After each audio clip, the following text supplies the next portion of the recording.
तो कुछ ही देर में शुरू होगा 7वें चरण का मतदान। 9 जिलों की 54 सीटों पर वोटिंग शुरू होगी सुबह 7 बजे से, यानी कि 2 से 3 मिनट का वक्त बचा है और शाम 6 बजे तक मतदान होगा।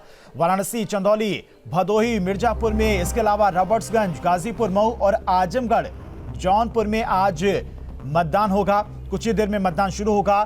613 प्रत्याशियों की किस्मत का आज फैसला होगा। उनकी किस्मत ईवीएम में कैद होगी। इसके अलावा 75 महिला प्रत्याशी भी इस बार मैदान में हैं। करीब 2 करोड़ मतदाता अपने मताधिकार का इस्तेमाल करेंगे। आखिरी चरण में कई मंत्रियों की भी साख दांव पर है। तो मतदान की प्रक्रिया बिल्कुल शुरू हो चुकी है। 9 जिले हैं, 54 सीटें हैं जहां पर मतदान की प्रक्रिया अब शुरू हो गई है। बड़ी जानकारी इस वक्त आपको दे रहे हैं। 7वें चरण का आज मतदान हो रहा है और आखिरी चरण का मतदान, यानी कि सभी विधानसभा सीटों पर, उत्तर प्रदेश की जितनी विधानसभा सीटें हैं उन पर आज आखिरी चरण में प्रत्याशियों की किस्मत का फैसला जो है वो कैद हो जाएगा। हमारे सभी सहयोगी जो हैं वो हमारे साथ बने हुए हैं, लगातार अपडेट्स दे रहे हैं, तस्वीरें दिखा रहे हैं। आजमगढ़ से हमारे सहयोगी अनिल भी हमारे साथ जुड़ गए हैं। अनिल, आपके पास ही आ रहे हैं अभी। पहले वहां पर क्या तस्वीरें आप देख रहे हैं? लोगों के पहुंचने का सिलसिला शुरू हो चुका है मतदान केंद्रों पर? बिल्कुल, बूथ पर लोग पहुंचना स्टार्ट हो गए हैं। अगर हम आजमगढ़ की बात करें तो देखिए यहाँ 10 सीटें हैं। 10 में से 5 समाजवादी पार्टी ने जीती थी, 4 बीएसपी ने और 1 बीजेपी ने जीती थी 2017 में।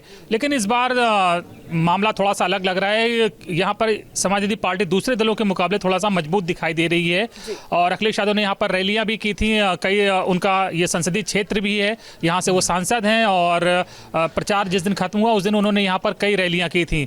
तो समाजवादी पार्टी को उम्मीद है कि इस बार उसका प्रदर्शन बेहतर रहेगा। 5 के मुकाबले वो ज़्यादा सीटें जीतेंगे।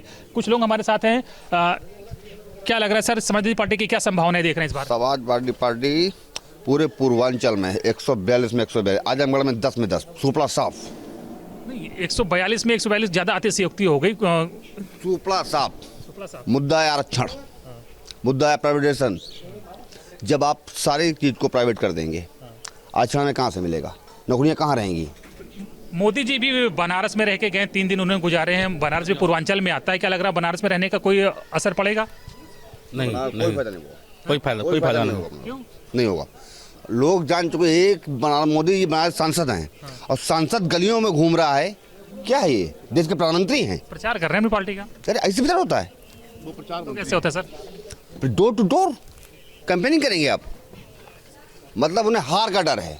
हार का डर है। तो देखिए, आजमगढ़ को स्टालिन ग्राड भी कहा जाता है समाजवादी पार्टी का और बीजेपी के लिए कभी भी ये बहुत मुफीद जिला नहीं रहा है। समाजवादी पार्टी और बीएसपी में टक्कर होती रही है और इस बार जो एक सीट निकली थी 2017 में, वो दिनेश कांत यादव जीते थे बीजेपी से। वो रमाकांत यादव के बेटे हैं और इस बार रमाकांत यादव खुद समाजवादी पार्टी से लड़ रहे हैं। तो इसलिए थोड़ी सी मुश्किल हो रही है बीजेपी के लिए और अखिलेश यादव का संसदीय क्षेत्र है उसका भी यहाँ पर असर है। और ये लोग तमाम मान रहे हैं कि 10 में से अधिकतर सीटें समाजवादी पार्टी के खाते में ही जाएंगी। यहाँ से समाजवादी पार्टी का गढ़ भी कहा जाता है और बीजेपी के लहर में भी समाजवादी पार्टी को यहाँ पर 5 सीटें मिली थी। तो यानी कि जीत आसान यहाँ पर नहीं होगी बीजेपी के लिए। अनिल, आपके पास वापस आएंगे, लेकिन उससे पहले मुख्यमंत्री योगी आदित्यनाथ ने अपील की है मतदान को लेकर। उत्तर प्रदेश विधानसभा चुनाव 2022 का आज अंतिम चरण है और सभी सम्मानित मतदातागण राष्ट्रवाद, विकास और सुशासन की विजय के लिए मतदान अवश्य करें। आपका एक वोट माफियावादियों, दंगावादियों और घोर परिवारवादियों से आपके प्रदेश को बचाएगा। अतः पहले मतदान करें, फिर जलपान करें।